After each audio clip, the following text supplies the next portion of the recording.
Howdy y'all, sorry about that. For anybody who was here for the first part.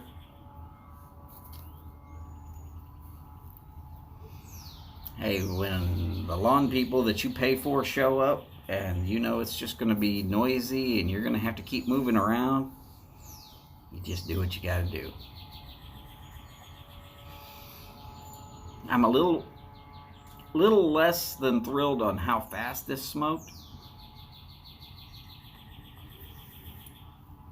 This is the Rocky Patel still.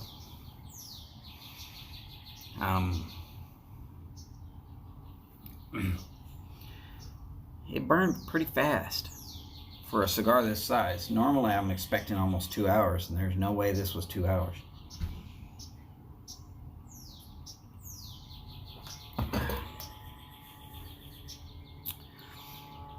So, little blending notes here for you.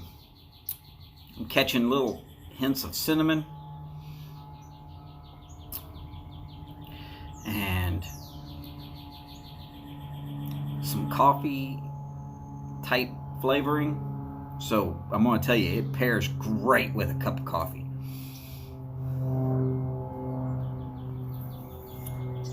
It would also go good with most bourbons and some scotches, but I'm going to say you probably want to go a little peatier on the scotch if you're going to go there.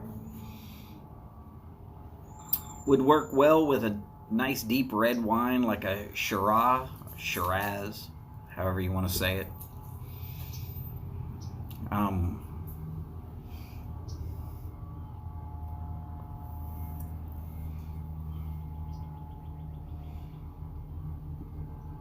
Again, I'm less than pleased on how fast that it smoked.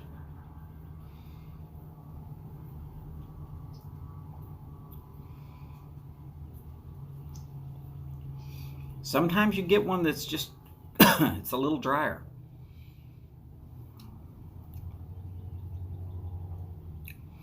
But it was a good cigar all the way through.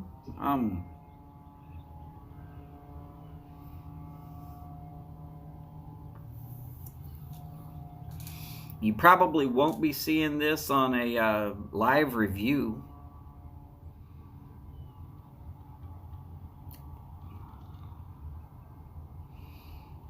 It's not a bad cigar, don't get me wrong. I just don't see buying it again.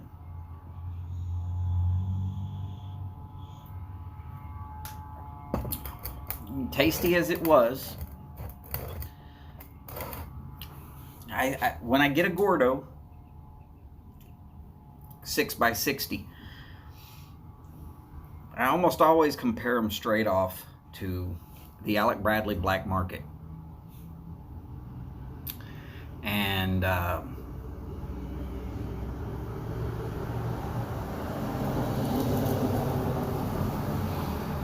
I do that because it's one that I know very well.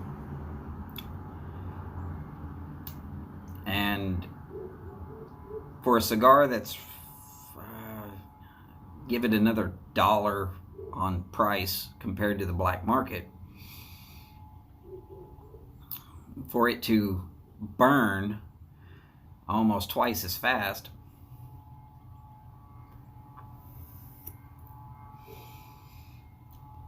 good cigar, don't get me wrong. Don't get me wrong at all about that.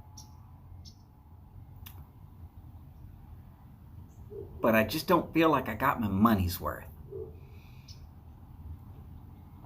Am I going to smoke it? Yes.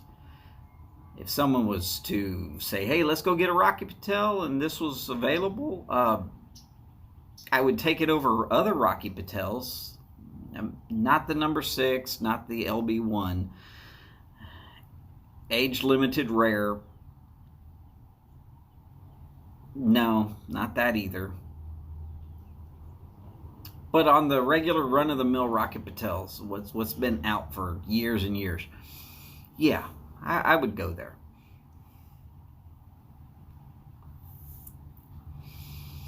It's something I could accept if it's at a shop that I'm not familiar with, and I can't find Alec Bradley. And there's no Padron.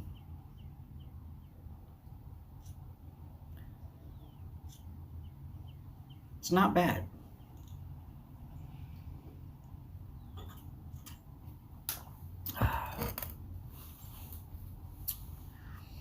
Price-wise, around $12 here in the Houston area. Not sure where it is, where you are, but at least here in this area, it's about 12 bucks.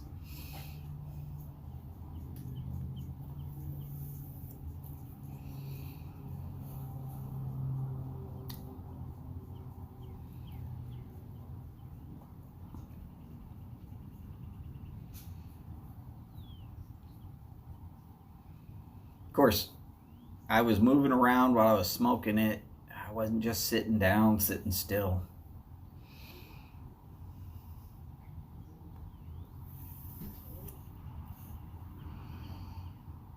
And it was recommended to me by a guy whose flavor palette I will trust, that he knows what I'm into, and he knows that I'm going to enjoy it.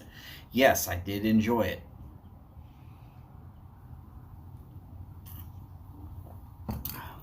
No, I've got no problem recommending it to people. I just don't feel like I'm going to buy it again.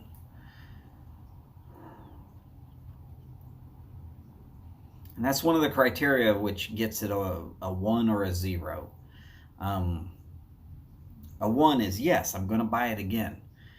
I liked it well enough that I would smoke it again, but I'm not going to actively look for it. So, call it a 0.5 on the binary, which is kind of strange. It's weird that I would ever have any kind of quandary about that.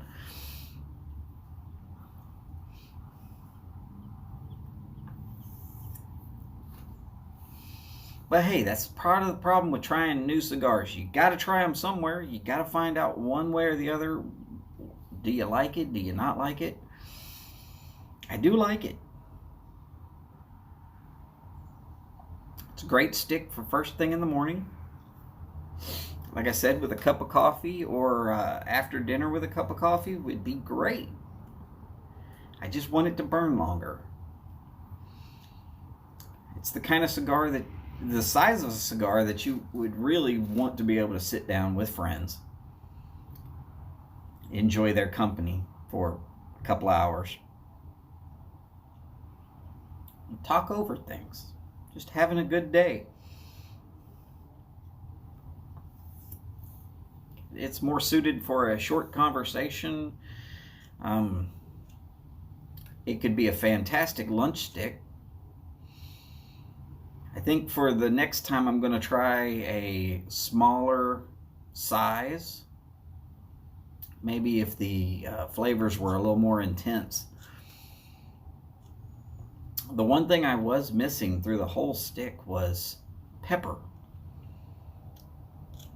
I thought for sure there would be some pepper, at least from the nose of what I was smelling originally.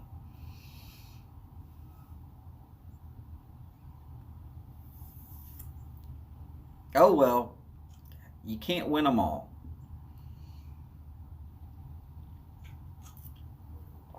All in all, do I call it a good cigar?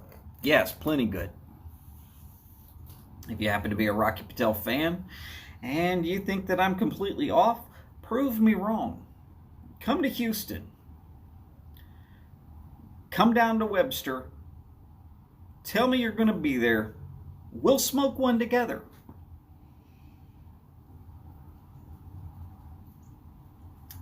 I'll get an Alec Bradley, Black Market, Gordo. You can have a Rocky Patel Winter Collection.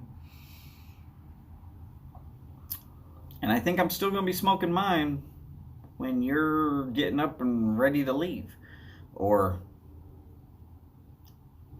when you're getting up ready to buy another one.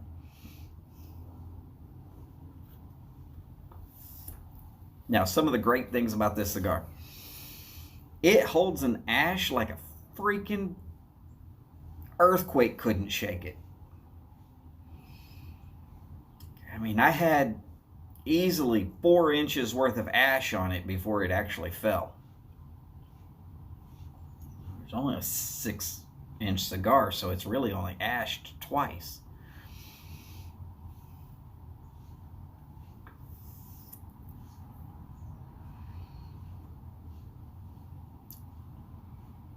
So it's reasonably a decent cigar, just a little overpriced for what I was expecting.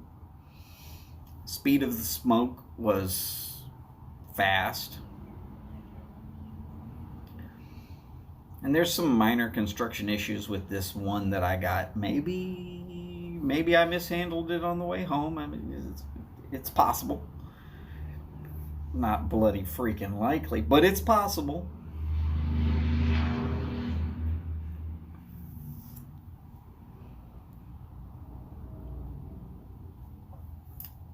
I just think if you're going to spend $12 on a cigar that should burn for right around 2 hours, an hour and 15 minutes, not gonna cut it.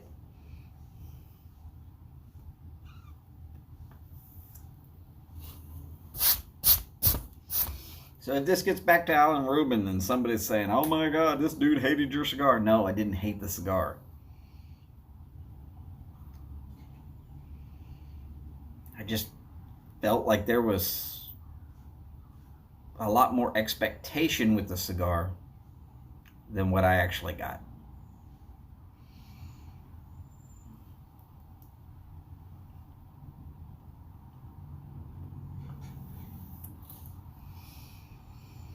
If you're not a Rocky Patel fan, and this happens to be the first ever Rocky Patel you've ever tried, you're in for a treat. It's real nice, especially like I said, with a cup of coffee or a couple fingers worth of some bourbon.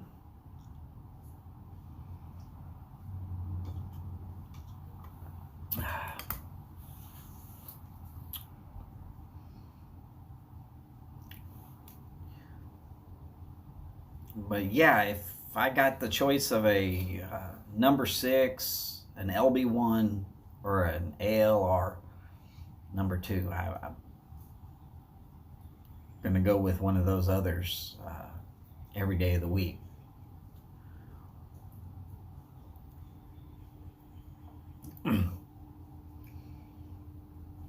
Not that it's bad, just that it's not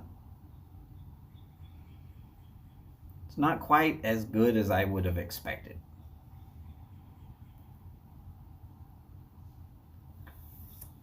Yes, Skip, I am back. So in case y'all missed it, if you don't have 2 hours to smoke a full-size cigar, it's going to be plenty good.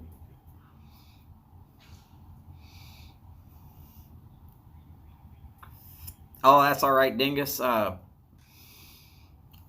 was trying to do a live feed on this particular cigar, and I felt like it underperformed. So as far as me doing a review for my blog, I probably won't put it on there. I just don't feel that the money was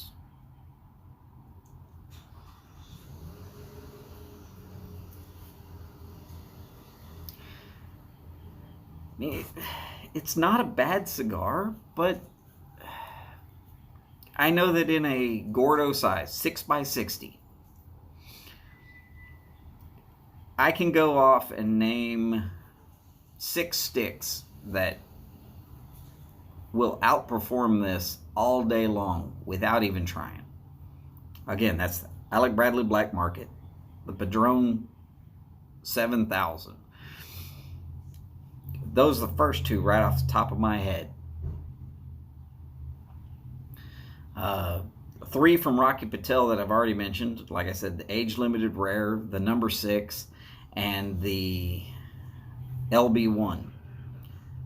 I mean, we're already up at 5. I haven't even tried. And God, if I'm really, really just having to be honest about it, the one I smoked just the other day, the Monte Cristo Afrique, Afrique. Some call it Afrique, some call it Afrique. I call it the Afrique. Just a much better cigar, pretty much the same flavors.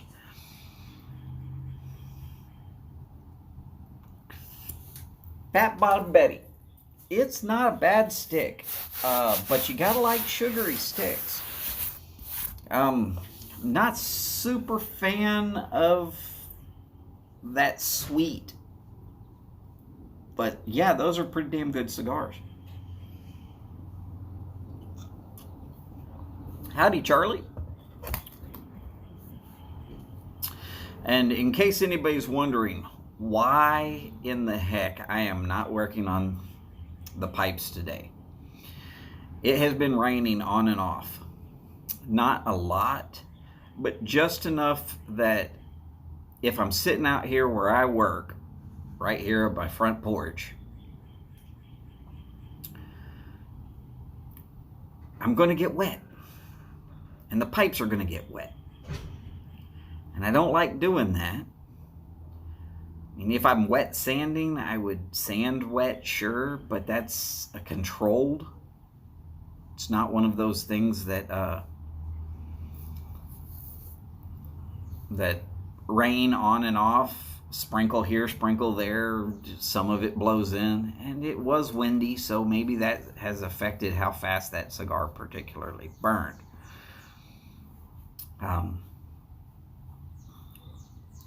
Would I go out of my way to purchase that stick for somebody? No, I wouldn't.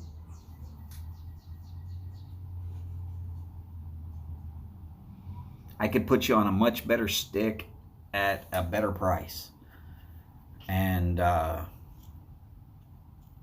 equal prices, I could actually still put you on a much better stick.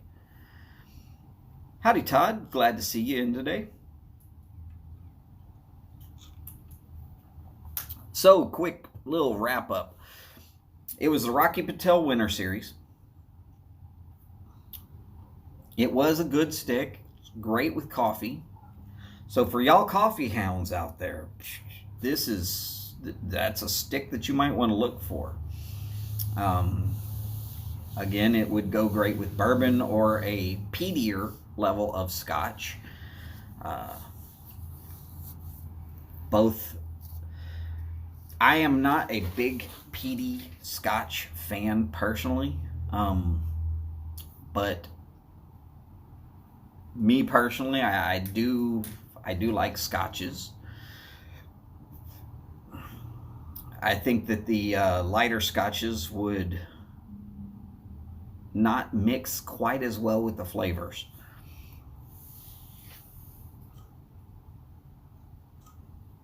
Howdy, James.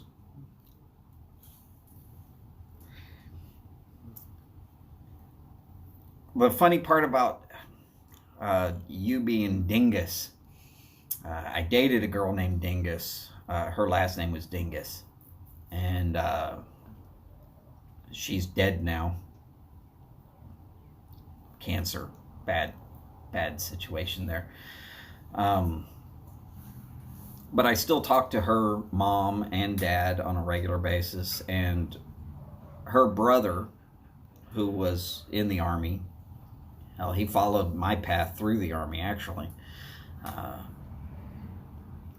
Great people to know. So, you know,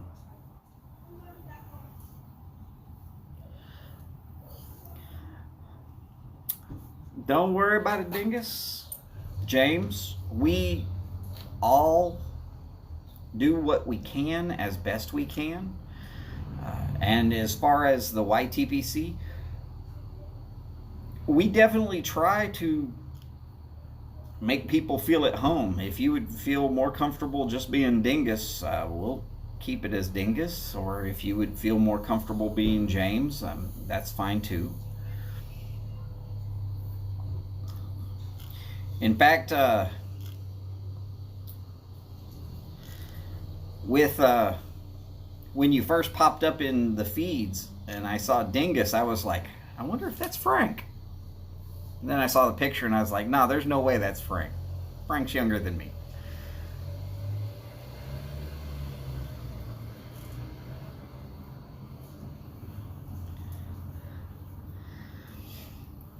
But, you know, good people, so I didn't mind that at all.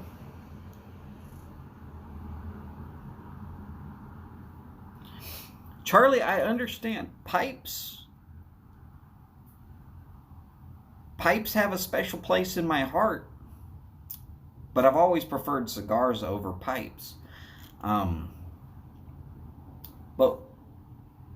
where I'll spend $12 on a cigar and call it a good cigar,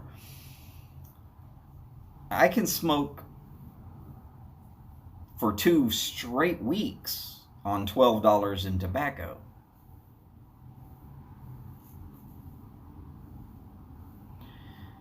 So I don't try to necessarily put out the major expenditures on people unless I can really say, oh my God, yeah, you got to try this. And I found that cigar to be a little lacking on the monetary side. Just because, hey, look, we all work hard for our money. Those who've got a pension and are living on that, you know what? We worked hard to get to that pension.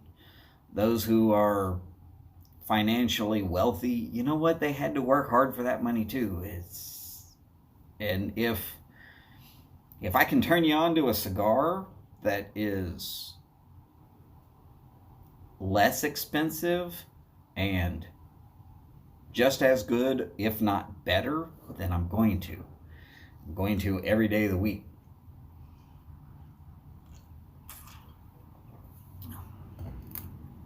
Now, if that means that I've got to hurt somebody's feelings because their particular favorite cigar just doesn't make the cut on what I think a cigar should be, look, I'm sorry. I worked in a cigar shop. I really, really know a lot about cigars. And there's been times where I've sat here and we've gone for over an hour seriously talking about cigars and humidors and what you got to do to take care of cigars right. And I could go on and on about cigars. Whereas with pipes, I'm still kind of new compared to the rest of the world. But one thing I do know is that cigars and pipes do kind of go hand in hand. That comfortable being able to just sit there and puff on it for a little bit, have great conversations, relax, contemplative thoughts. That's all there for both cigars and for pipes. It's not the kind of thing you get out of a cigarette. It's not necessarily the kind of thing you get out of a couple of pinches in between your cheek and gum either. But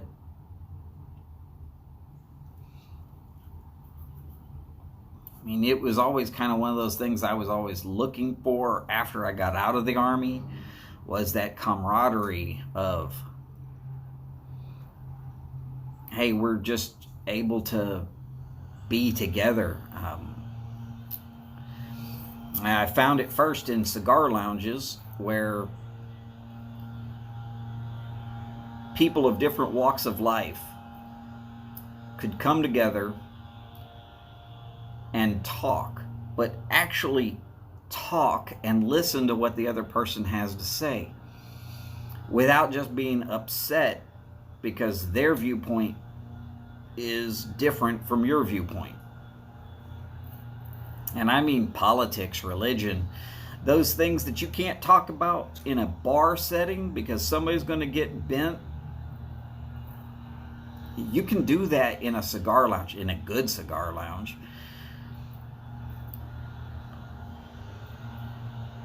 You can do that at places where you would sit and smoke a pipe.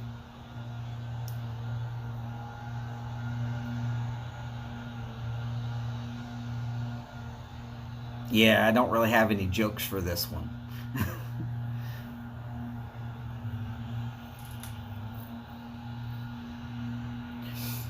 Skip, seriously, buddy, if you ever want to smoke a cigar, I'm going to tell you right now, that Don Carlos that you got sent to you for your birthday, premium. Hell, if you don't want that cigar, bring it to me. That's an awesome cigar.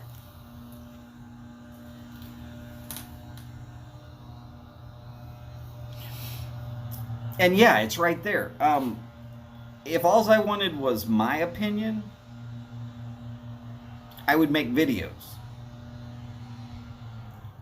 But I make lives so that I can actually converse with people. I mean, during this pandemic, it's been really, really difficult to just be able to sit down with people and have good conversations.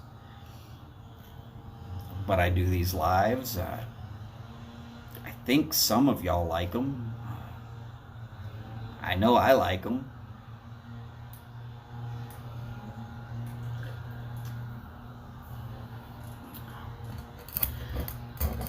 Yeah, Charlie, believe me, when I saw that stick, I was like, oh shit.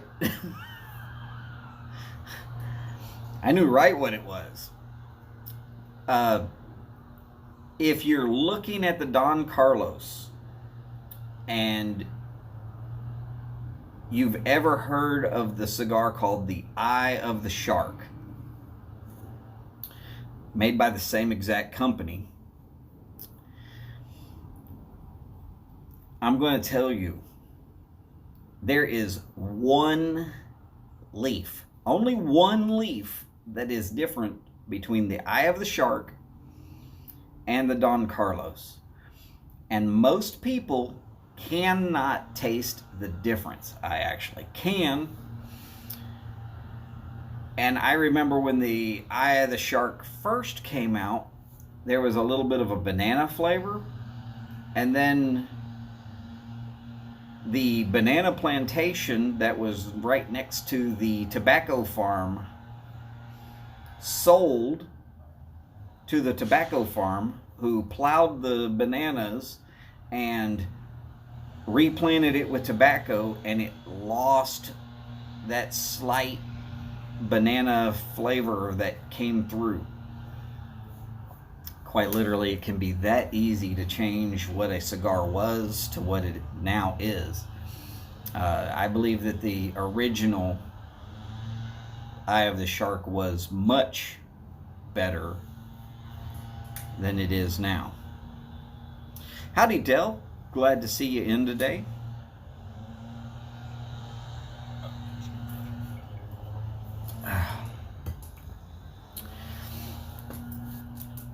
So here I am. Yes, that natural sweetness from the Don Carlos is excellent.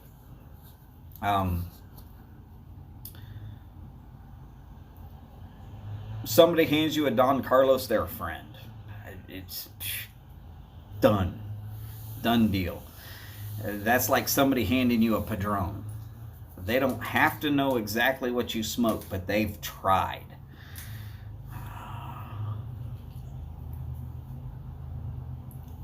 People can hate me for my statement there if they can ever prove me wrong. Now, howdy, Ohio. Glad to see y'all in today. Now, I'm going to try and keep this short, so I'm pretty much going to be getting out of here pretty quickly. I I am going to still be doing a live from right here at 3 o'clock my time. I'm in the central time zone, so if y'all are in different time zones, just figuring that out. I'll be doing an hour before the czar of nicotine. Don't know why I would say it like that, but Chad or Yardism for anybody who doesn't follow along.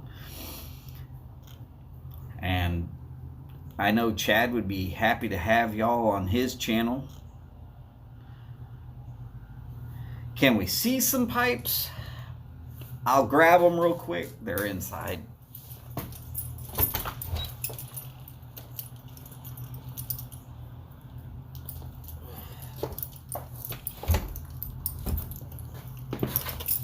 Okay.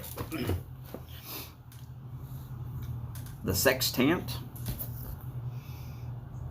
which will be getting a bend to the stem to finish, and I am to the point now with this that hand sanding is all I'm going to be doing for a while. After I've finished hand sanding it, I'm going to get it dyed black and sand some more, and then dyed yellow, and then sand some more, and then a little bit of a shellac, which is what I understand is going to keep the dye from soaking back into your hand. So this is pretty much ready to go.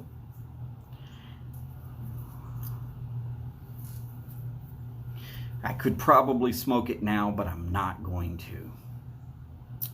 I want to finish it first. And then this, which I've been working on pretty diligently, I still have some more filing, rasp filing to do, and then still have to do some finalized filing with more smooth filing. Then I can be onto the sanding of this one. Of course, this is hopefully going to end up being a billiard, and then it'll get the same dye and shellac treatment, and eventually, as soon as I can, I'm going to be getting some Caranuba wax so that I can really get a good high quality shine on these. Good deep bowl. I mean, solidly 2 knuckles, and I've got long fingers, so that's going to be one hell of a great smoke there. And this one is not really any less deep. So these are actually, the bowl slightly larger on this one around.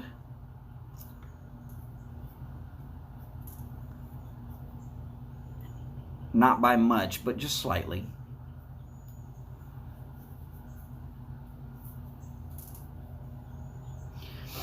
Oh, come on, Charlie. Anybody can do these. If I can do these, especially with the wrong tools that I've been working with, anybody can. It just comes down to patience and planning.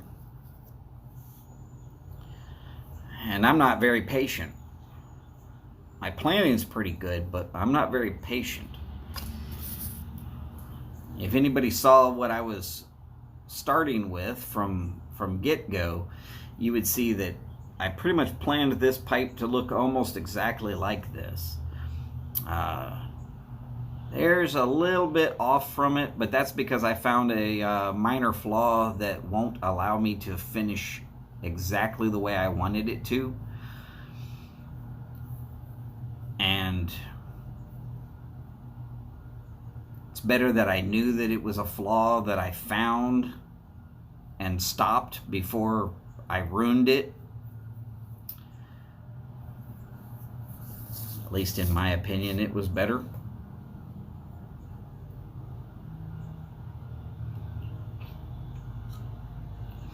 I mean, with this one, I have literally only been using a wood rasp.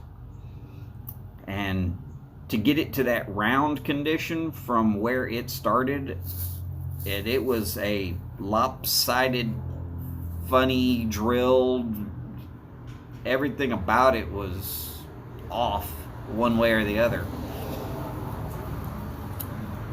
I work on it a little bit, and I look at it, and I work on it a little bit, and I work at it, and I'm getting close.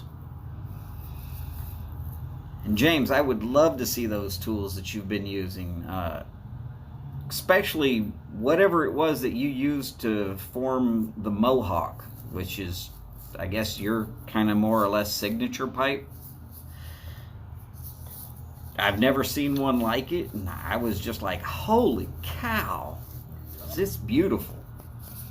And then some of your other carvings were just like, I wish I had even a quarter of that talent. I'm never going to carve faces. I am not that artistic.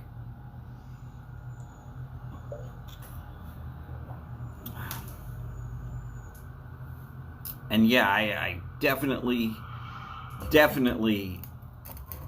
agree. There is a lot of filing. As far as this one goes, but I should have never tried to even attempt to plan something this difficult for my first one. But I learned so much from making such a difficult pipe to start with that now this one's just flying along. It's like be absolutely no problem to make this one again and again and again. I just put it out there on the jaw horse and go to town on it, and just real quick get it down to round and then work it until it's ready to go. Now, I will tell you that yes, a wood lathe would make things a lot easier.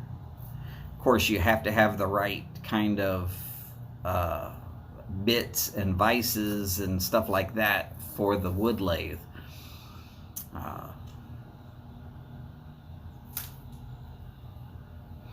Me, I've been bit. Well, yeah. But I've always liked making things with my hands. That's why I liked being an electrician for all those years. I could always fabricate or make something that would work.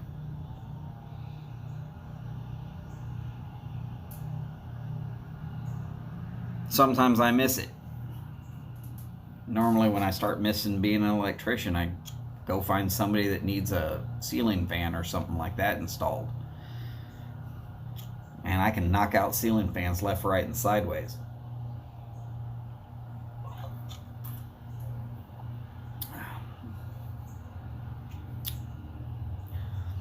But yeah, it's all about knowing what your tools are and what they can do.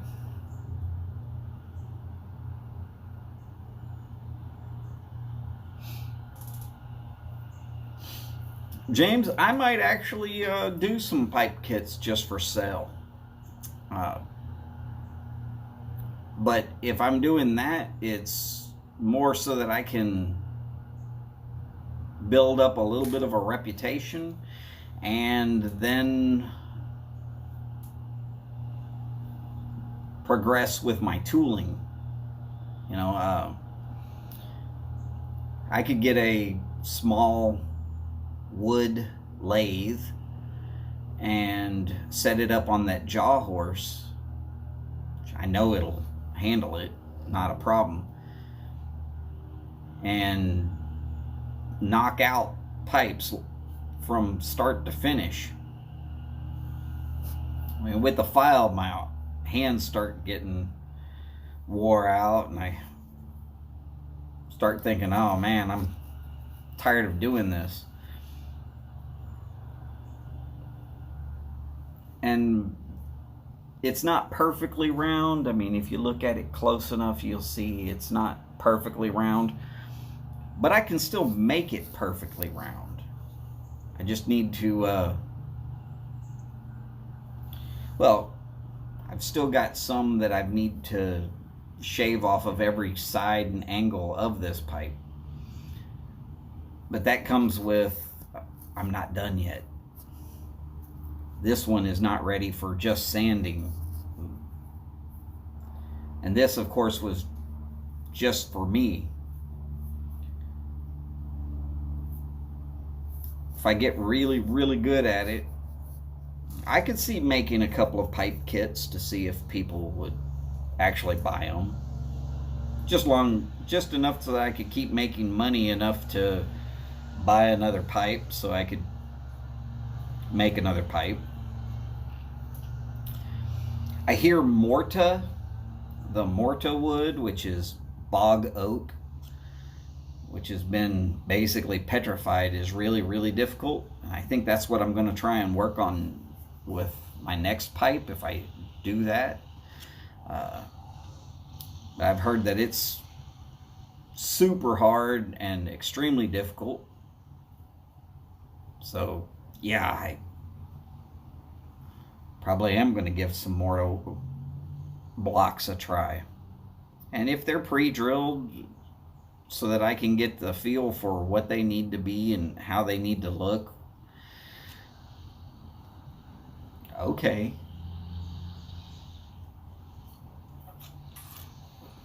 Now, would I sell a pipe kit for like $200 like some of these guys are possibly doing? No. I'd sell them for much cheaper than that.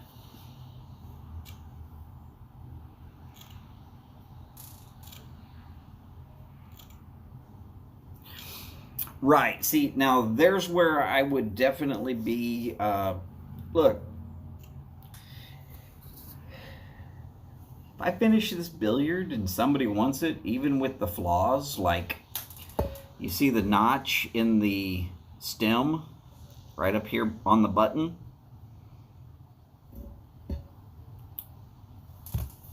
I don't feel like I would be able to sell this with this particular stem in it for anything more than what the price of the pipe kit would have been. And these were actually sent to me by Mike, the Briar Baron. I mean, but if I was to charge, say, 35, 40 bucks, I wouldn't feel bad about doing that. Somebody to get a damn good pipe that, except for the drilling, I hand carved from basically a chunk of wood.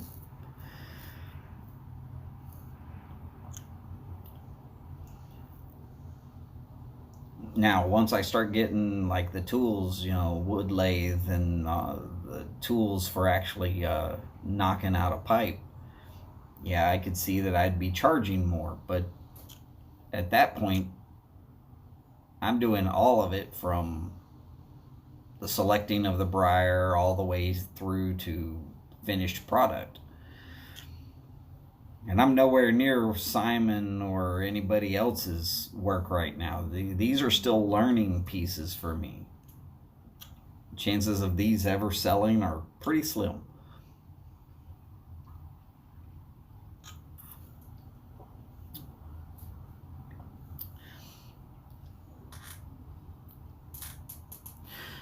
I agree, Professor Walker pipes are absolutely astonishing for those prices.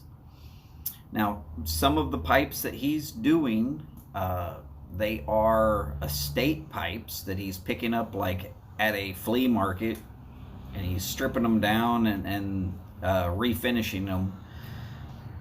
Not that there's anything wrong with that, But,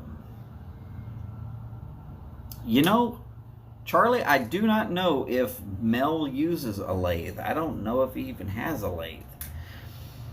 I've not seen any videos where I could tell one or the other.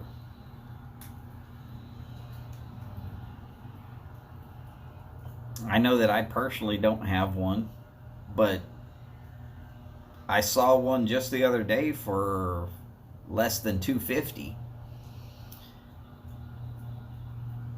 Okay, Skip says that Mel does have a nice lathe and setup, so I'm guessing he does have a good wood lathe.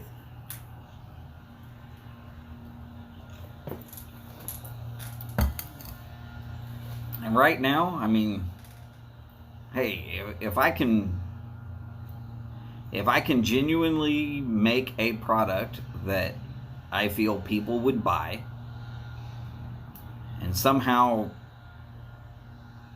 people start buying them,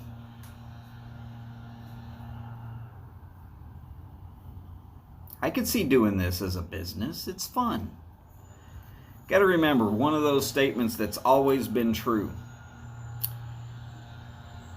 If you actually love what you do and make good money doing it, you are never actually going to work a day in your life. Because you're always having fun. Having fun, that's not work. Work isn't fun. That's why it's a 4-letter word. I try not to do any work that I can avoid.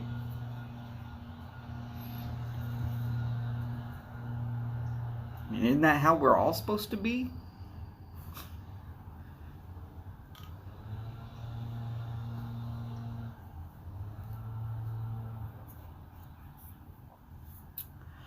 Now, I do like a thick-walled pipe, personally. But that's, all right. I got a big hand. It's not like a meaty hand or nothing. It's thin, I'll agree with that. But my fingers are long. My hand is fairly large, especially for a guy who's only 5'10". So I like a little bit of a chunkier pipe, just because normally I'm holding the pipe while I'm smoking.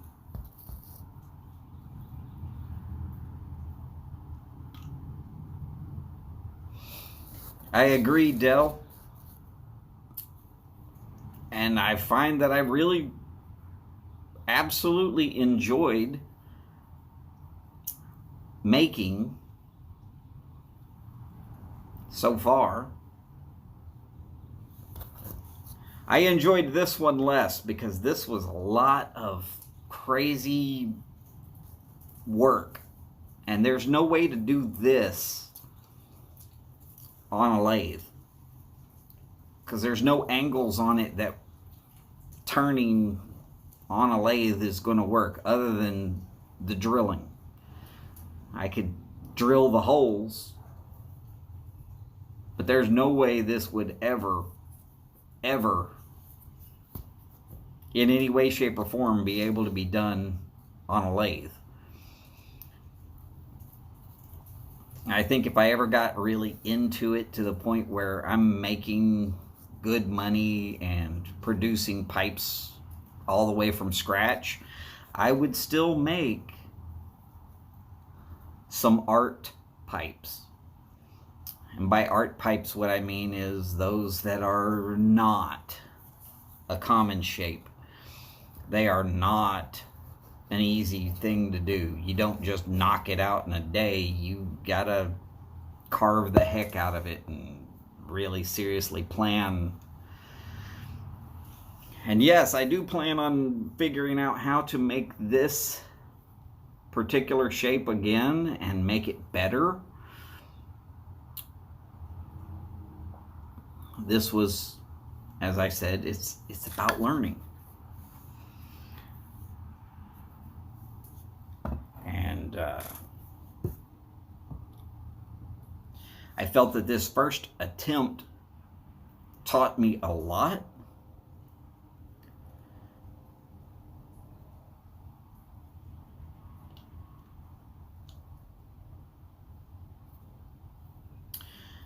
James, I personally do not have any problems keeping up with work because right now I'm unemployed.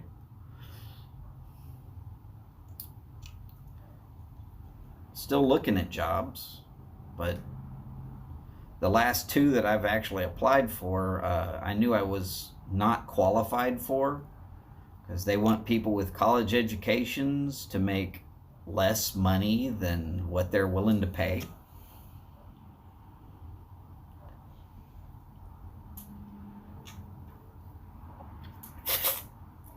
And I know that those jobs are still out there, but they've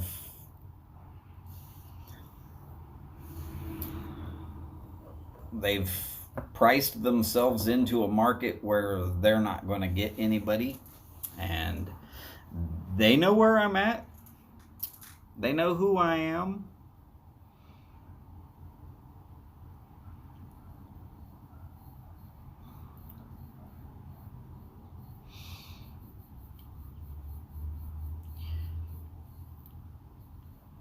As long as this pandemic thing keeps people separated the way they're doing, I'm probably not going to have a job.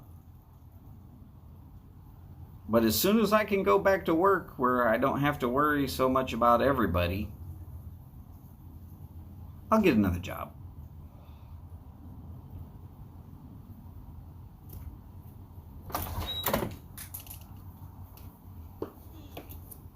It's my better half.